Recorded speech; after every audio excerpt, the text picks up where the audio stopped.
Erokamano Nyakaramogi kuom medo kete Ramogi TV en thuolo ma waikore makare mar keloni weche manyien mag migago e thuoloni ka waikoni weche mawuok e chuny boma ka kaachiel gi kor gwenge. En geno mara ni wabiro dhach kodi nyaka giko. Mokwongo thuond weche. Haya ni magunia 9 ambayo ndani yake kuna bangi ambayo iliweza kunaswa jana usiku. Spirit value yake ni 9 million. Obila ma Bungoma ondhiyo nyasore ma nengone romo siling milion 9 ka chije manoting'o nyasore go to ringo molal. Ten County ma Nairobi olando ni gichano mar iko ringre ji 240 mosebudhe kar kano ringre kendo pok oyanga nyuolagi. Koko matimore bwo nyatike gi Kanyarwanda marwani okwadware kaka jomadongo ma jodongo duto mane obedo ka gidhi kwer nyithindo makelo koko nikech midenyo. Jodak ma Nyatike County ma Migori oseo koko mosebedo ka neno e kind josiasa ma gikoni njaogi.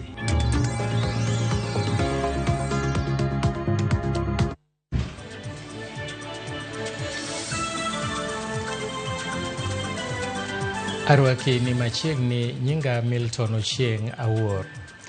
Sirikal County ma Nairobi chano iko ringre ji maromo 240 mosebudho e kuonde kano ringre jomotho kendo nyaka sani pok oyanga nyuola magi. Ma en tok do chiwo thuolo ne County ma Nairobi dhi nyime gi chenro mag ik ma ichano time kar iko Malang'ata. Ringrego gi e sani itimo negi chenro mar bero kod apisas mag okwach kich mar temo yango nonro margi kokalo e nyinyo mag DNA. Efinyakidi nigi ler mathoth. En chik manochiw tarik 15 dwe mar 5 higani. Chik manochiw kod jang'ad bura Daniel Ole Keiwa mamiyo thuolo sirkand kaunti ma Nairobi iko ringre 240 mapok oyang wedegi. Ringrego gin mago mokane kar kano ringre mag Mbagathi, Mama Lucy kod Nairobi Funeral Home mong'ere ahinya kaka City Mortuary. Kuom ringre 240 go, 126 gin mokane kar kano ringre ma City Mortuary. Ringre ma osebede kar kano ringre no kin tarik 19 dwe mar 1 ko tarik 28 dwe mar 10 higa 2024. We identify the exact cause of death. We remove all the tests that we need, also for DNA identification. Okay.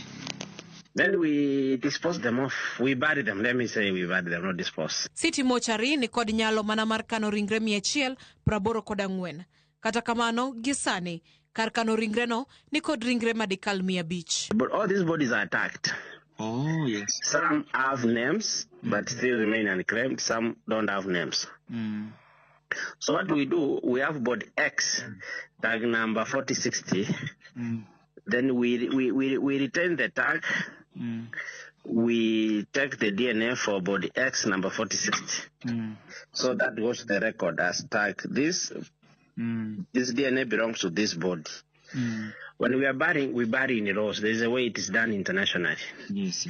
There is a layer we put, and then we put bodies. In a way you can know this body is in row 3, number 5. Yes, and we now put these bodies in individual body bags. So it's very easy. Even if it is 10 years, 20 years, you can still get that body. Kuom ringre 126 osetiek timne gibero mar fwenyo nyinjo mag DNA. Kendo chenro no igeno ni biro dhi nyime nyaka tiek ringre duto. Tend County ma Nairobi omedo jiwo anyuola mamanyo wedegi mondo mi ochope kuonde kano ringrego ma fwenyo kaponono ginyalo bedo kanyo motelo ne iko ringrego.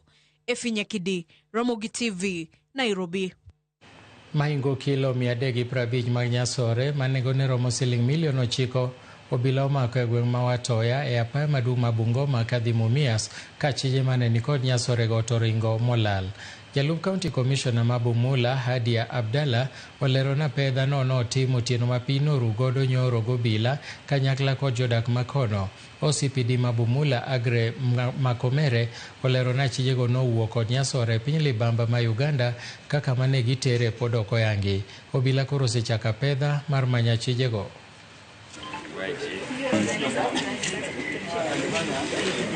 Haya ni magunia 9 ambayo ndani yake kuna bangi ambayo iliweza kunaswa jana usiku masaa ya saa 4 usiku na viongozi wetu ama members wetu wa community policing wakishirikiana na village elders wakiwa tu katika round zao za kawaida za kuhakikisha usalama wa area ya Watoya katika Kabula division. Visa vya bangi katika hii eneo ya Bumula haiko juu sana, kwa sababu ukiona vile imepakiwa inakaa kama inapelekwa mahali pengine na imetolewa mahali pengine ambayo ni nafikiri ni nchi ya our neighboring country. So lakini tunaweka mikakati kwa mipaka na kila mahali tuhakikisha ya kwamba we do not allow bangi in our country. Na wale ambao wanatumia tunawashika. Hii bangi vile mmeelezwa ni 350 kgs 0.8 na approximate value yake ni street value yake ni 9 million. Jotendinde ma Bungoma dwaro ni Jatend Piny William Ruto mondo landni ne okomiyo bila chik mondo mi ochiel tie jong'anyo kod magina. Kagi wuoyo tok nyasi mar dhialo higni 17 ne kanisa mar Revival Prophetic Living Ministry e gweng' ma Pombo Tano mayudore ka chung' od bura ma Kandui, jotelo go kotelnegi kod Ignatius Wanjala ogolo buok margi e wi dhok mane jatend piny ogolo kagi kwayo mondo mi okwa ng'uono jo Kenya. Bende gigolo kwayo ne jopiny mondo mi one ni gibedo e opara manyime e neno ni kwe obedo e pachoka. Kwa hivyo ile huduma tunajua IEBC imewekwa katika nafasi yake.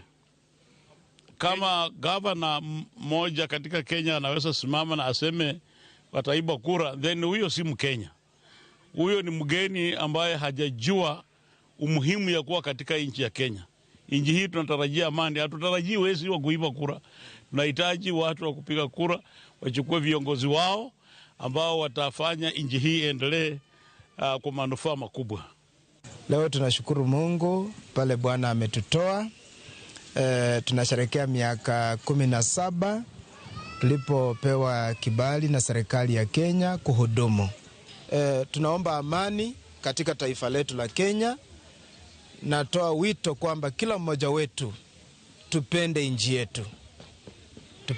Tupende nchi yetu, tuwe na uzalendo katika taifa letu. Hatuna taifa lingine. Mungu ametupa taifa la Kenya, tulilinde, tulidhamini na tulitunze. Jotelo mag dinde kaunti ma Kilifi koro dwaro jotelo mag siasa mondo obed gi thuolo mar twak maneno ni tugni kod liet mar siasa e pacho ka odok chien. Kotelnegi kod jadolo Edin Kopere mar Malindi Wilbard Lago giwacho ni tugni mar siasa manenore pacho ka nyalo medore kendo kelo rochruok ka poni twak mar kwe ok obedo e kind jotelo kod ogendini ma pacho ka. Owacho ni jotelo mag siasa osechako kampen machon, ng'anyo kod weche ma ok ni kare manyalo kelo rochruok mar kwe e pacho ka. Changamoto kubwa tulionayo Kenya ni kwamba mashauriano ya hapo awali hayaonyeshi manufaa na faida yake. Sasa watu wameingia uoga kwamba je, kama dialogue zilizofanyika mwanzoni hazikuleta matunda yoyote, je, hii itakuwaje? Mazungumzo muhimu ya amani na maelewano yafanyike kwa vitengo vyote. Wito wa ushauriano kama viongozi wa kidini tunaunga mkono ifanyike kwa haraka, tupate suluhu ya haraka ya kudumu kusukuma taifa letu la Kenya na serikali katika ufanifu mzuri tunaotaka. Kenya inataka haki iongozwe na haki na katiba. Sasa kama mtu atajitokeza aseme kwamba nitaiba kura ili fulani na fulani abaki, sasa kila mchezo na sheria zake. Kwa hivyo wale wanaosema wataiba kura si salama kwa Kenya. Jodak e gwenge manyatike okwedo koko manomuoche kinde mararambe majo kanisa e wod mama Kalda Kanyarwanda e sub-county manyatike chieng' Jumapil ma juma mokalo ka gidwaro mondo tend arita kwe otim nonro kendo kawo okang' machik ne ji manonyayo koko. Giwacho ni gisebedo ka gineno koko mag siasa ka koro gikwayo josiasa mondo were kod siasa mag agoko. Jodago manyatike okwayo rowere mondo thegre kod josiasa matiyo kodgi e kelo koko, ka koko mane owuok e kinde nyasi mar choko omendano e kadisnigi e gwenge ma Makalda Jumapil mokalo ne obiro tok moko kuom rowere ne otemo tamo MCA ma Makalda Kanyarwanda Felix Okwayo e donjo e nyasino. Koko matimore bwo nyatike gi Kanyarwanda marwani okwadware kaka jomadongo ma jodongo duto mane obedo ka gidhi kwer nyithindo makelo koko nikech midenyo onge tich magiyudo magitiyo gi chiemogo, koro komigi siling moro 300 to gidhi goji nikech lwenyi tugo nyaka kanisa ma ji leme. Kendo wajoma lemo nyithindwa makelo koko wadwaro ni mondo sirikal okawa ni hatua mar nyithindogo. Gik makoro we are witnessing nyisowa ni kama wachomeni wachomo kama rache mapok odwaro yudi. Kendo wan kaka dhano matiyo nyatike ka maringe i nyatike ka chakre tung sori nyaka nyon malo magacha tinyon miuru kacha tidhi nyaka suna malo kama nywa nyoro ka okoro nyal morwa kaka oganda achiel. Wan wajoko nyangora bala yawa joturwa wan joko nyangora bala we utimo no timbe mutimo maricho richoge kendo timbegi ok nyal miyo wabed joma social e yore duto teme ji timo. Kwero koko manyatike midhie ka ng'ato dhi arambe koko nyaka bedi, ng'ato dhi kata mane e kanisa koko nyaka bedi, ng'ato dhi mane liel kaka ng'adang idhik ng'ato kanyo be itamini ok nyal chopo nang'o ang'o motimore. Onengo maknwa jogi mondo kel puonj ne nyithindo ma achien.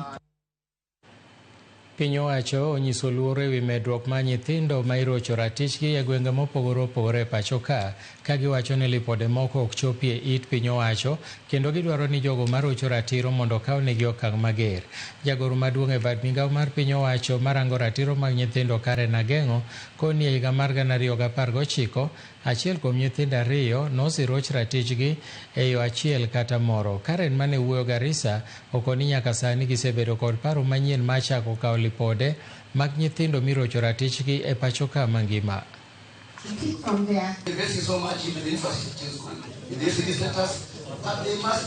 So these cases are often hidden, especially within the community. You find something has happened, but it's this protection around the vice.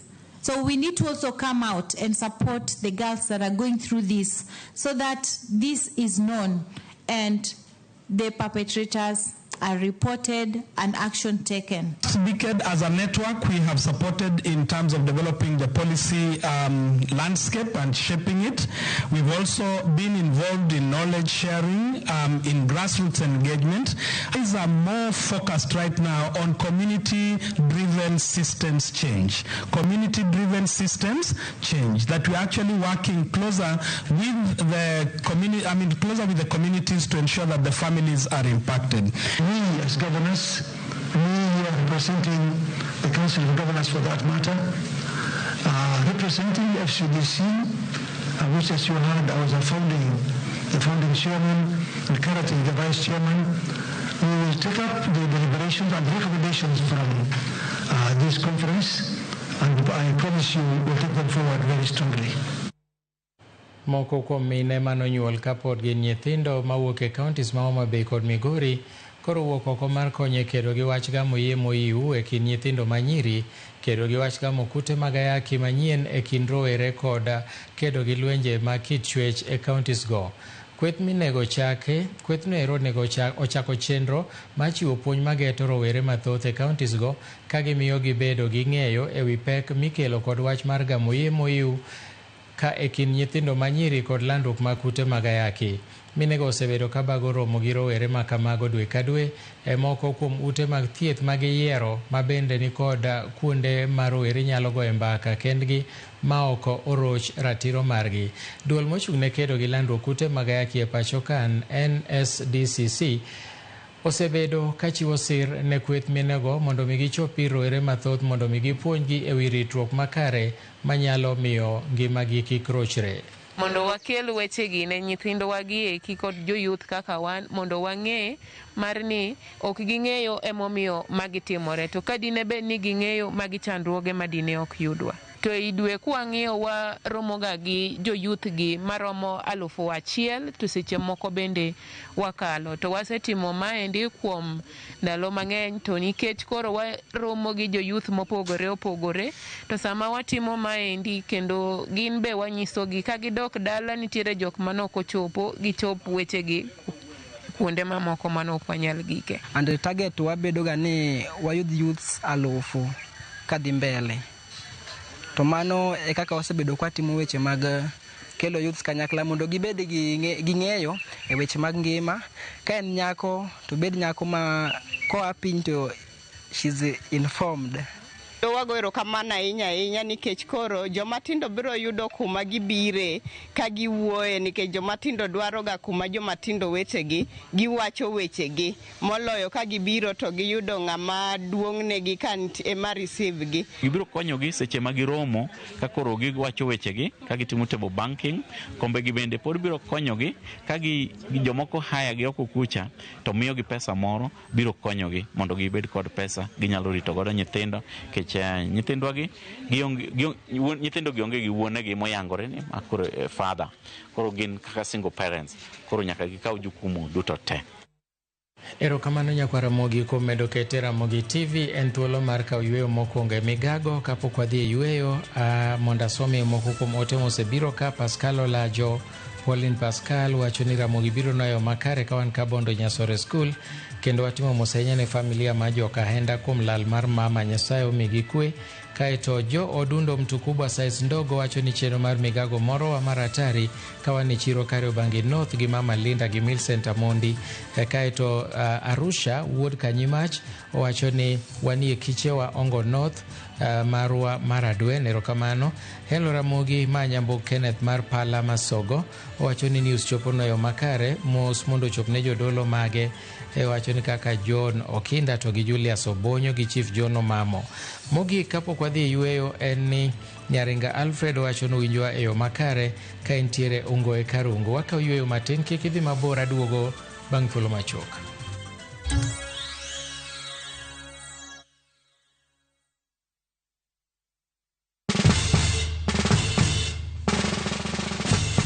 Guess what? Citizen Duka now delivers. Get amazing discount on your favorite essentials and have them brought straight to your doorstep, all for just 200 shillings delivery fee. Go to citizenduka.com, select the product you want, pay, and we'll handle the rest. Citizen Duka, the home of discount.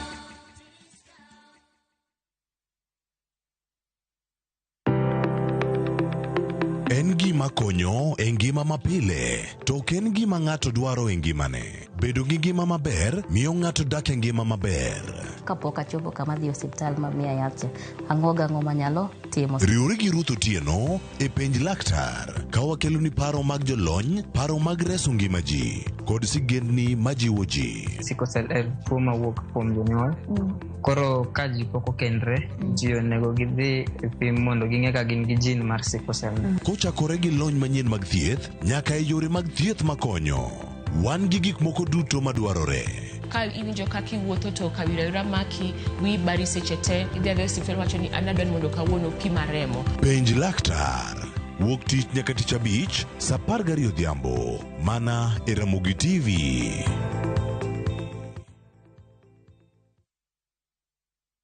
Introducing Wigo, your trusted ride. The ride with the most reliable, verified, efficient, and transparent drivers. With fabulous cashback incentives for passengers, each trip on Wigo feels like an upgrade. Download Wigo from Play Store or App Store or SMS Wigo to 20425 and ride with confidence. Wigo, let's go.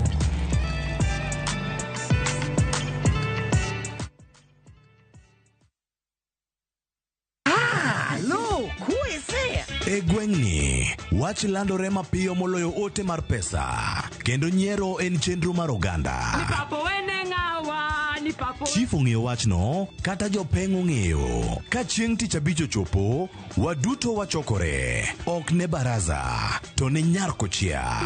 Nyakochia gokoko. Nyakochia toxin. En chenro ma gik moko duto ng'aw malo mokalo tong'. Chakre sigendni, weche miwacho. Pato akanyi leo chunya nonyuoli pur. Riwreuru gi oganda duto, kendo weuru wanyier ka gima ok ochuno ni ng'ato chul puotheno. Kokija richo, ting' badi malo, Jehova Nyasaye golo nyaka moponde ndalo. Nyarkochia, tich abich, saa 1:45 otieno, mana e Ramogi TV.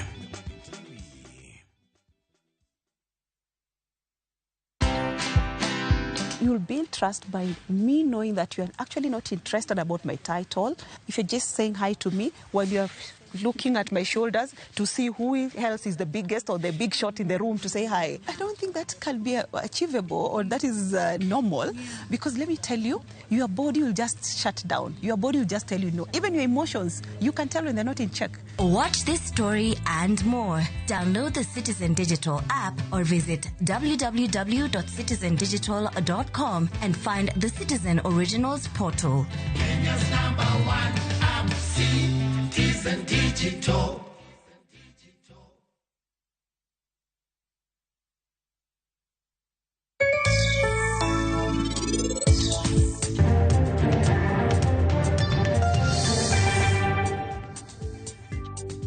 Hoho mora mora mipidho kochiek moromo motegno to nyako tan to kala.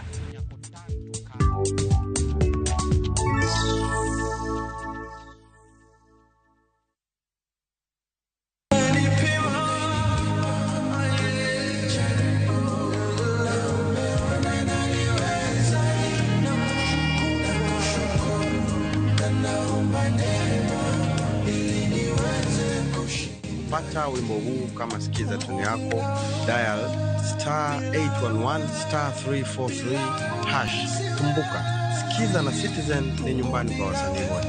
You're blessed and have a blessed time.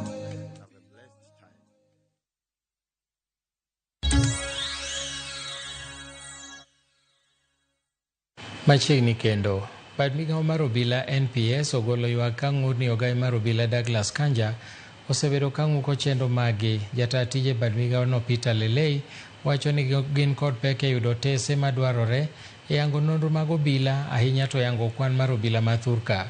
Komiti kata jakom komiti marango chenro mar obila dwaro mondo duolno opog maler chenro magi kod chenro mowinjore otagi bede migawo mamoko.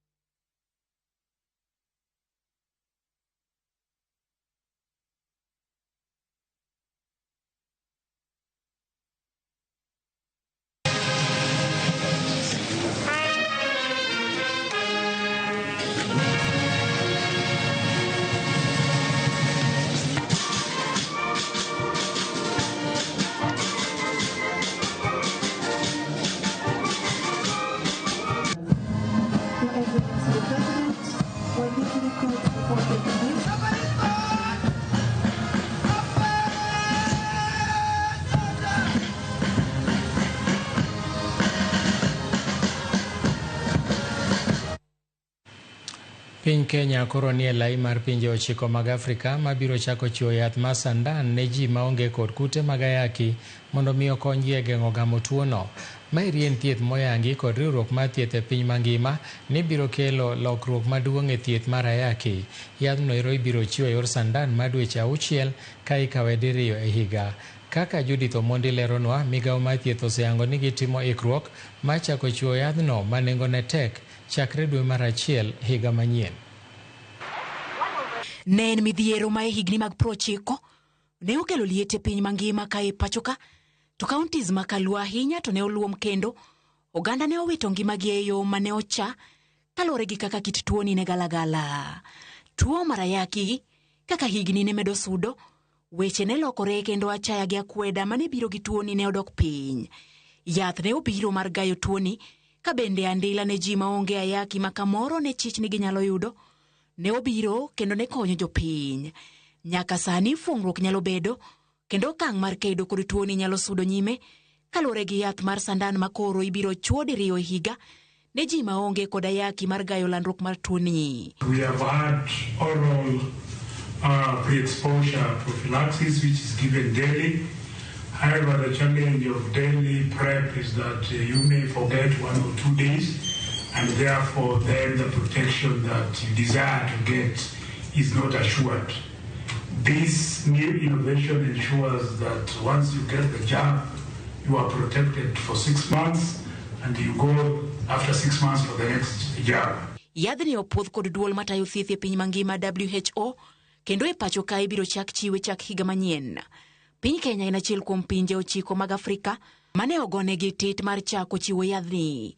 Yath mabiro kawo kar yath ma imuonyo kod ji maonge ayaki, poni gin kod chich ni ginyalo yudo tuono. This drug is one of the medicines that have been approved for pre-exposure for HIV. As we sit here, it has been approved by the US FDA, that is Food and Drug Authority. It's been endorsed by WHO only 2 days ago, and it's given as an injection, and we expect to roll out in the first quarter of 2026. Pinje mamoko riwo Eswatini, Lesotho, Mozambique, Nigeria, South Africa, Uganda, Zambia kod Zimbabwe. Bad migawo mar thieth mar NASCOP kata kamano koni nengo mar yudo sindan ni malo kendo ibiro mana yude ka okalo kuom sir mar Global Fund. The initial price is $28,000, which is, we are talking about 35 million Kenya shillings. So if anything, if anyone wants to think it's an African drug, it's the other way around. The price of this product as is not affordable to any African country. The reason why we are able to roll out is because of the multilateral mechanism, the Global Fund. E Kenya maromo ji milion 1.4 ni kod kute magayaki kata malo 41 mag tuoche manyien ma igamo higa ka higa gin rowere man piny mar higni 24.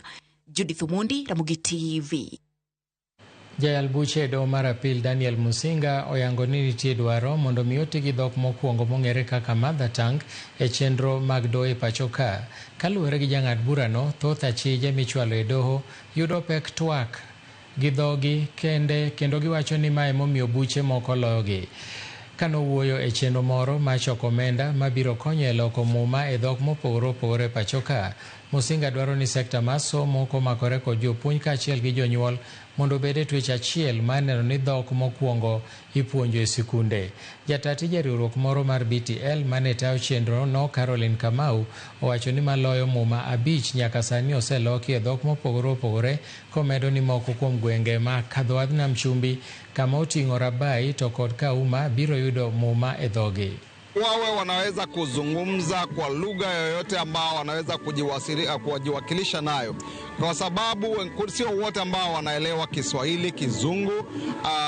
Tunataka watu wawe wanaweza kujua lugha zao za kina mama. Na vile najua shule siku hizi hawafunzi lugha za kiasili kina mother tongue. Mimi nilipokuwa class 1, 2, 3 tulifunzwa, mimi ni Mkamba, nilifunzwa Kikamba, nina Biblia ya Kikamba, naweza kusoma Kikamba, naweza kuhubiri na Kikamba.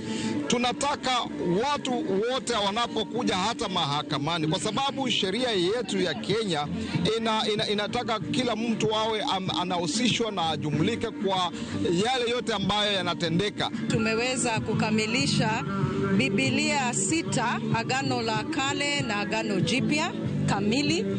Tuko na Biblia 12 za Agano Jipya kwa makundi mbalimbali kama vile Warendile, Wasamburu. Kuna makundi mengine kama 12 ambapo tumeanzisha kazi hivi karibuni. Tunaashiria kuweza kukamilisha Agano Jipya, pia makundi haya yapate Biblia. Kati ya hayo makundi yako hapa pwani kama Waribe, Warabai, Jibana, Kauma, kati ya wengi. Le kido mag riwo madare okang' kokang' kowuok e kar rito le mag bunge ma Serengeti e piny libamba ma Tanzania kadonjo Masai Mara e pachoka orwaki e bug sigana mar rapar mar Guinness e piny mangima. Kolose ward man Kareta kama no chopo macho wang'e chenro mar ket achiel bunge makono, gavana ma Narok Patrick Ole Ntutu nopako okang' mar rwako dar le e kind Kenya gi Tanzania e bug sigana mar rapar mar Guinness Book of World Records, kowacho ni mano biro miyo Kenya thuolo mar medo ywayo jolimbe maya e pinje maoko. Komishona e kaunti ma Narok Kipkech Lotiatia ogo erokamano ne jokanyo kod apisa mag bunge kod arita mag le kuom keto kwe e riwruok margi e geng'o tim mar daro kendo beto yiende. Ya kwamba kwa sababu ya conservation ile ambayo tunafanya huko Masai Mara, ambayo ndio the 7 wonders of the world, leo hii asubuhi kabla sijakuja hapa nimepata hiyo barua ya kwamba dunia sasa wametambua Masai Mara na wakaweka ile World Books of Record ya kwamba ni moja ya zile sehemu kwa dunia ambayo imejulikana kote duniani. Na mimi nashukuru sana, na nataka kupiga na kusema ya kwamba tourists ambayo wanafika Masai Mara, tunaendelea kusema ya kwamba karibuni, ujisikie huko nyumbani. Tunaweka mkakati ya kuhifadhi msitu huu. Mkakati mmoja ni kuweka ua kuzungusha katika msitu huu ili kuongeza uhifadhi. Na hiyo kazi ya ua imeanza, na tulikuwa na matatizo kidogo kwa sababu ya watu wengine ambao walikuwa na jambo fulani, lakini tumesema kwamba tunataka kuendelea kumaliza hiyo kazi ya kuweka ua ili tuweze kutengeneza mipango ya uhifadhi. Nashukuru kuna hii timu ya KFS ambayo inaongozwa na County Forest Conservator. Nataka nishukuru kwa sababu kwa muda chache ama miezi kadhaa hivi wameweza kuzuia, hata wameanza kuzuia. Kuna wale wanaitwa poachers, wale wanaingia kule msitu, wanakuja wanafanya mambo ya wizi, ya wananyamelea miti yetu ya kiasili. Na nashukuru kwa sababu nafikiri hivi karibuni, nafikiri wiki moja imepita, kuna provocateurs ambayo imekuja ikaingia kule, inaingia wanajaribu kuiba, lakini wameinterceptiwa na watu wa KFS. Nashukuru kabisa. Kwa hiyo bidii, muendelee kuongeza bidii zaidi. Ringre rawera Juliet Wangai majegni 24 kendo manotho e od ang'ech Mananyuki otimne bero, kara kamano chenro mar bero pok ochiwo duoko kako winjore. Kaluwore gi jabero mar piny owacho Peter Ndegwa, nitiere dwaro mar nono ringreno matut mar fwenyo makare gino mane nyalo bedo nokelo tho mare. Ndegwa kod jobero mamoko koro dwaro rango duoko mag bero mar wich manotimne Wangai kod rango chal mar kuonde moko e dende, gino mibiro chiwo duoko mare tok jumbe 2. We are finding some things in the lungs, in the brain, in the pancreas, and the liver, all of which can actually be contributory.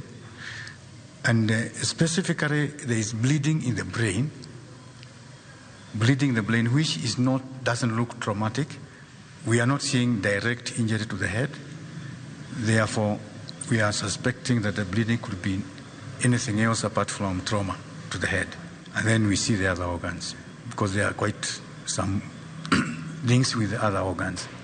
The liver, the pancreas, the lungs, all those have some issues. Riwruoge makedo ne ten loch gwenge kaachiel kod mano mochung'ne ratich oganda e counties 47 duto ma pachoka koro dwaro ni sirikal mamalo mondo oket e lwet counties tije ma katiba oketo ni mondo gitim gi piny owacho ma counties.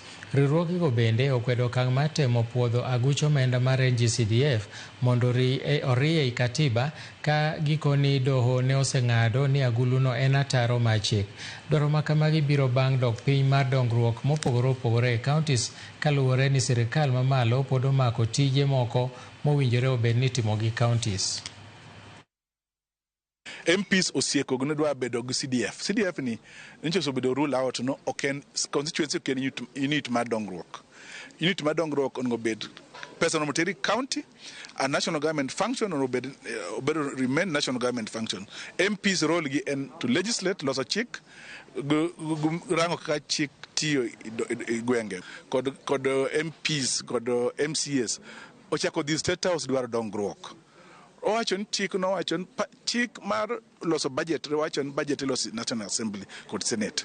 Koro wang'eyo ni koro pesa chako dhi State House kendo dwaro dongruok. Nyiso ni gi undermine chik ma Kenya. To gin joma loso chikno. Koro wakwayo ni State House oken ka dwaro dongruok.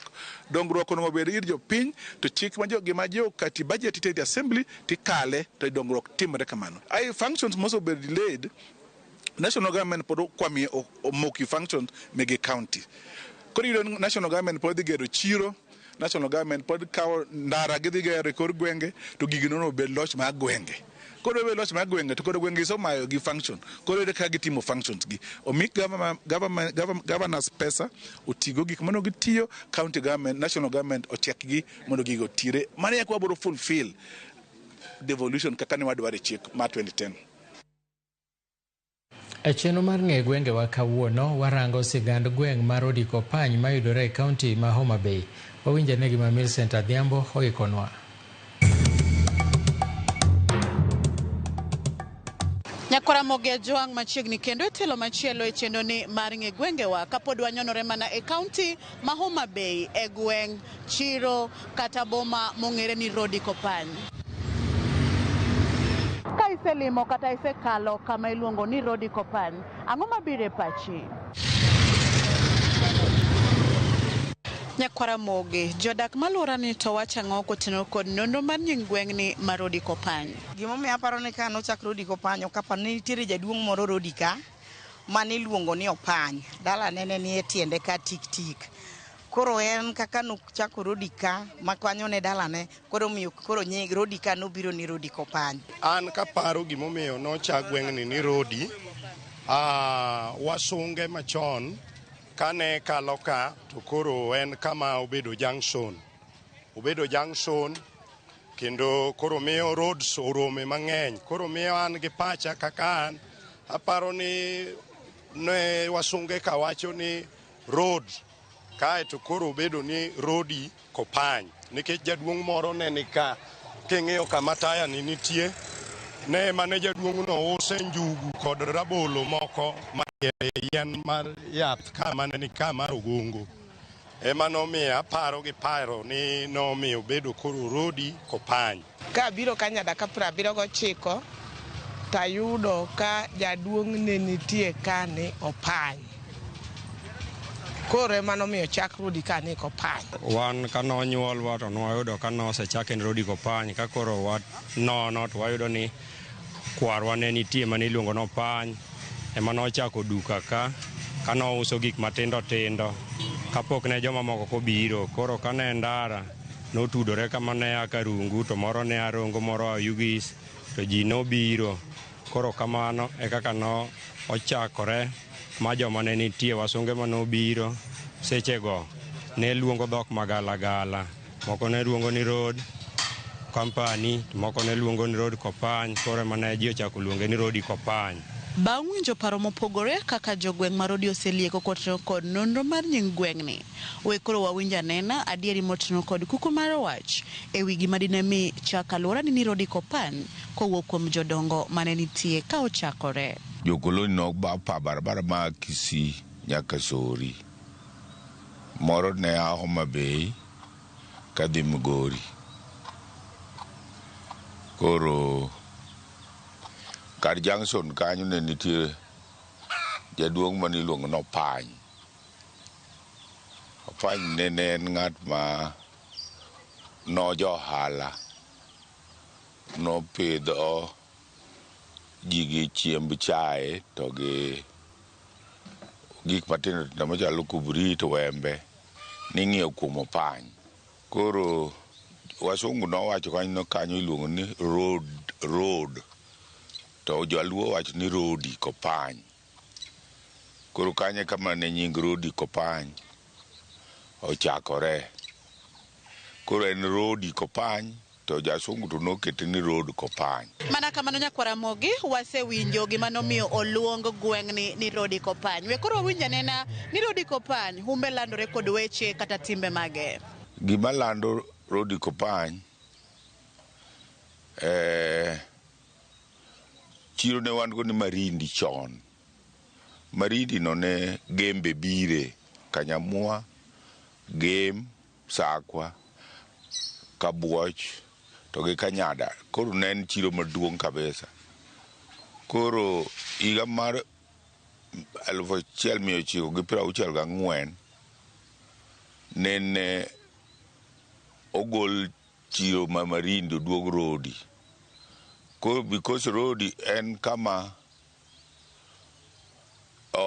oriwo gembe go. Wangayo mane geche ago Kisii kade Sori Magunga. Geche ago Migori kade Homa Bay Kindu. Koro junction no kava ji mang'eny kabisa. Koro Rodi ong'e kaka kamariwo ji. Rodi landore ka is a meeting point. Ndara ma Homa Bay, kidhi Homa Bay idonjo gi Rodi ka, kidhi Rongo idonjo gi Rodi ka, kidhi Rangwe idonjo gi Rodi ka, kidhi Ndhiwa idonjo gi Rodi ka. Rodi ka ok wanind kech, chiemo ng'eny. Kata sani pok ji oridho oduma pod onge to wan goduma manyien, rabuon kidonjo ng'eny Rodi ka. Chiemo ni Rodi ka, gimiluongo ni chiemo ni Rodi ka. Rodi landore nikech wan gi wang'ayo ma kane madhi Sori ni, wan gi yo madhi Rongo, wan gi yo madhi Rangwe. Koro miyo ketowa wabedo miyo Rodi landore nikech joka lando, jogi lando. Weche pur be wan go. Wan gi farmers mang'eny, ji puro kabisa, oduma nitie kamoro amora. Rodi ka landore gi gerruok haraka nikech ne en center moro mathin. Te kuom higni moko 10 moa chien ka, Rodi osebet maduong'. Masani koro ji ng'enye, Oriache, Okuche. Koro mane mamiyo walandore kaeto gi chiro be wan go maduong' manochak chon. Koro chiro medo keto ohala maber. Ohala medo kelo ji. Koro ji medo bet mang'eny. Nyakora Mogi, Rodi osenyuolo dongruoge mage e ngima jodak malwora ni. Chon nene walao Homa Bay kwadhi ng'iewe gik moko chon no. Kata ne wadhi Marindi kwadhi ng'iewo gik moko. Koro gik moko te. Gima dhano nyalo tiyogo en Rodi. Wan gi sikunde moluoro Rodi. Chon ne onge stima. Mokwongo chon waonge gi lam. Wan ga lot of churches oluoro Rodi kaka kachung' ni an ja SD oluoro Rodi ka 7. Wan gi Catholic ni Rodi ka maduong' mana mafadho dak makanyo. Wan gi Sunday churches ni Rodi ka. Udi gi ne onge ka. Udi na yudo uda 4. Odo pany kubiero mane nitie kani gi oda Kech Thamas gi ode Nyauke. To dongruok osebedo nikech sani ne ka koro ka obedo town. Dongruok osebedo mang'eny kabisa. Skunde be ng'eny. Rodi ni ka, Ndiru ni ka, Ojunge ni ka, ging'eny ok dang' akwan gi te. Chiegni gin 8. Rodi Kopany ni osebedo gi dongruok. Ka udi medore, kane wawinjo nochakore 2, 3, wan be ne wayudo ka en gi ute moko 10. Kawuono en gi ute mang'eny kendo medore odiochieng' omedore. Ji biro mopogore opogore kendo wadak gi kabila te me Kenya. Taya malialela kata batha ka ineno taya. Chon ne wan e mudho nitong'o nyaka mine ka kobiro loko. Kata obedo ni jodak mar Rodi kwano dongruoge 1, 2, 3. Rem mage ma pod gin go magigombo ni okele alwora ni mondo Rodi odongre ochal kod kuonde mamoko. Wadwaro secondary school man Rodi. Kech secondary school pok wayudo Rodi ka. Wadwaro secondary school mondo obed Rodi ka. Rodi ka waonge gimiluongo ni bank. Wadwaro bank maduong' Rodi ka. Wadwaro hospital mane Rodi ka. Maka tuo tadhiye nikech sana hao Marindi Koteng mago private. Chich wanie mwadwani kama moyie. Okasre mondo tieknwa chiro mondo wai kae nikech ineno kuma wabede. Wadwa no tieknwa chiro mondo wabed gi chiro maber, wadhi wa settle kuma ler makata kubiro kama tu bet kamoro maler muyudo kwa use. Sewage line to gi arrangement mar town mondo bedi nikech iyudo ka koro ka wana chabla sani chire cha igero nwa kacha. To iyudo ka udi bende kaka ot ma koro igero mar orofa kani. Ne waparo ni kata kade oyude a good side to ne onyalo kata mabedo nwa bank. To nikech koro en kamo thung' en edho ndara makata mana parking ok nyal yudore. Koro arrangement mar gedo mar Rodi ne leadership mar Rodi wakwayo mondo arrangement obedi opange mondo wabede gi officers mamoko maritowa kaka ofis okwach kich mondo oger, kech wan gi jonjore moko modak e kindwa, mondo ka wach owuok to gikonyo chifewa maka, assistente chifewa e timo nonro. Wan e Rodi ka gi nyithindo mang'eny madhi sikul, kore wakwayo ni kata girls school mar nyithindo manyiri be mondo okel machiegni Rodi, mondo nyithindwa manyiri nyalo dhi e skul mar boarding mani Rodi. Mana kamano nyakwara mogi gi kanyo mwachopo godo e giko mar tielo makawuono e chenoni mar Ng'igwengewa. Amor nikech sani kilimo Rodi kata ikalo kamondik ni Rodi Kopany to ing'eyo gimomiyo ne ochake ni Rodi Kopany. Omiyo medikete mane wang' jowi mar Ramogi kik idhi mabor nikech juma manyien aduogo ni kod nonro mar gweng' machielo. Erokamano kuom bedo kodwa, oriti masani. Nyinga Millicent Adhiambo, kata kihero inyaluonga ni Nyaboma.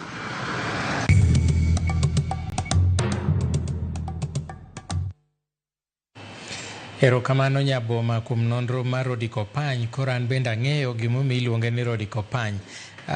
An gi ote kama Joseph Ochola Sang'onda wacho ni oluwo chenro makare ka entiere kuyo mar Archbishop Woodcotter.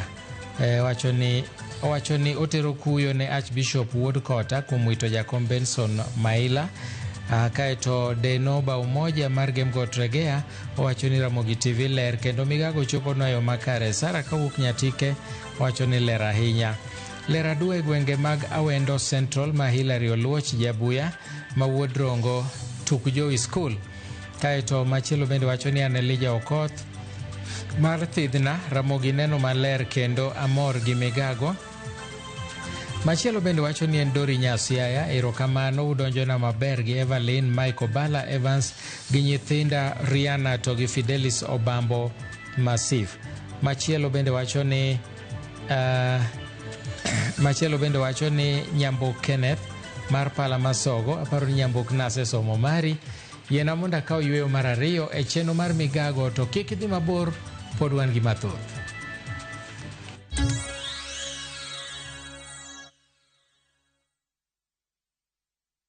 At View Travel, we understand the unique needs of corporate travel. We specialize in flight bookings, hotel reservations, ground transport, team building, corporate retreats, and MICE services. We manage everything from venue selection and event logistics to visa and immigration assistance to ensure seamless travels tailored to your needs. Let us handle your logistics so you can focus on growing your business with ease. Contact corporate at viewtravel.com 0703 254 254.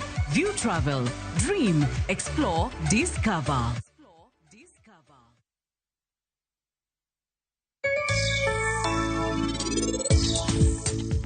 Hoho mora mora mipidho kochiek moromo motegno to nyako tan to kala. Koro hoho kae kasamoro obete chiro mokwa use. Gimwatimo watuoye ga sun drying, warege mobed powder. Ite gimiluongo ni paprika. Paprika en ga hoho makwar moreg mobedo powder. Wakulima gin gi enjoy the time of being patient. Ema koro mond girit mondo lokre no. Koro yudo ka value ne koro ni malo moingo mara lumcha.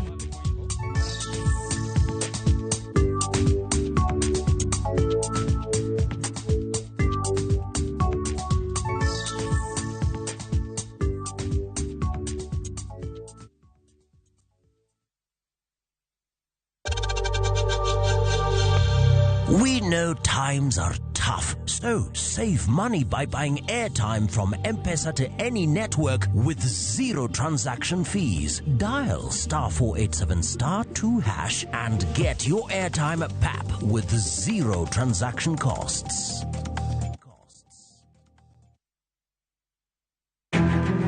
Wakeloni chenro mar ohala kod lony gi dongruok mopogore opogore. Ohand kinyosi nigi pesa kitimo gima dwarore. Weche makende moa kuom jogo makelo lokruok e ngima dhano. Ohala ber nikech ohala puonji managerial skills. Lek ma in go iriembe mineni gigo chopo. Chakre gi jogo mane ochako ohala manyien. Kalure gi kaka nachako gi kuma achope. Ohala ni en ohala maber. Nyaka jotelo molony e timo ohala. Akwajo jodala wate odogi ohala. Ne pek mane gikalie. Pod waonge uhuru mar ohala. Loch mane giyudo. Kod kinda mane gitimo e manyo gik mabeyo beyo. Ka jaohala ok inyal chako project ka ionge gi market. Tudri gi Cleophas Oluoch e ohala gi mwandu. Tich ang'wen ka tich ang'wen chakre saa 1:45 otieno.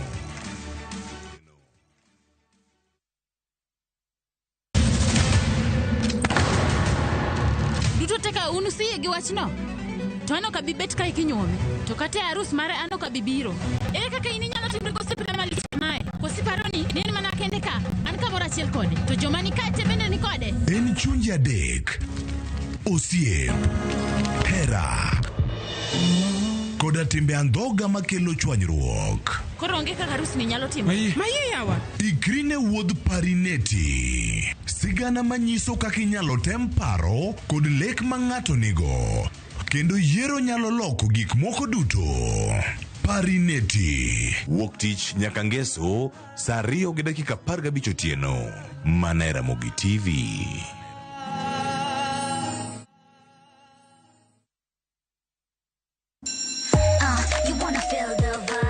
Ngeso ka ngeso wakelo ni gik mamit makelo mor.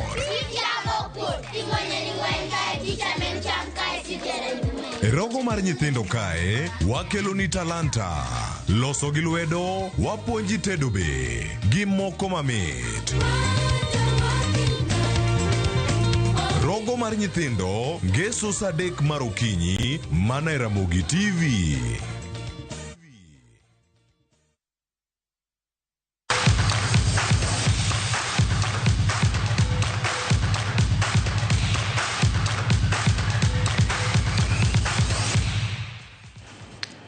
Piny owacho kokalo kuom migawo mar tuke oikore mar siro tuke manyien kaka water rafting mar medo yudo huma e piyo e pacho ka. Jagoro mongirore migawo mar tuke Elijah Mwangi olero ni sirikal siro tukego matimore Sagana e kaunti ma Kirinyaga ka gidhi kelo kanyakla pinje mathoth mag Afrika.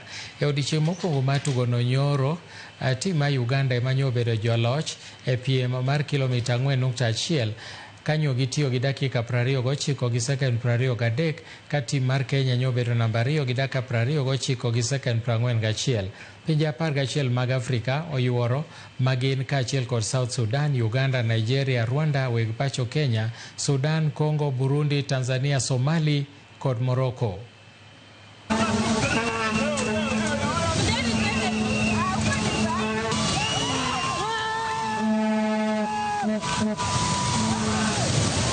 Developing infrastructure, unlike the football and the volleyball where we have already developed infrastructure. From this game, the World Federation, the African Federation, and the Kenyan Federation of Rafting will be left with some specialized equipment which they may use to train. Even in Europe, they have not a river like this one. It's a very big opportunity that Kenya must take.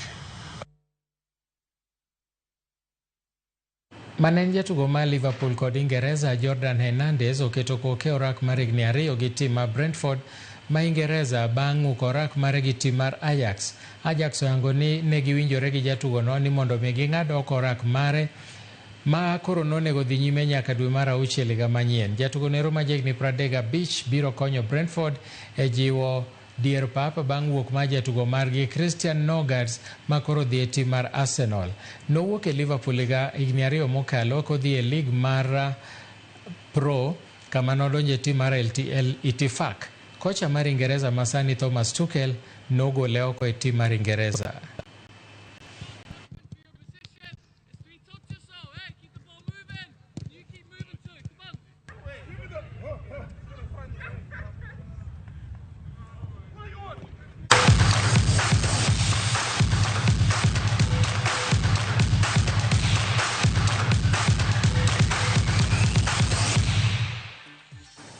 Yena monda goni erokamano kuom thuolo mari manimiya kane wakelo ni weche manyien mag migago. Pod wakao yueyo matin to koromo saa 10 aduogo gi weche mamoko mag kagi kacha. Iluonga ni Milton Ochieng. Bang' thuolo machuok, DJ Kolo gi Nyanya Kach donjo ka gi chenro mar mbak ndalo. Riti masani.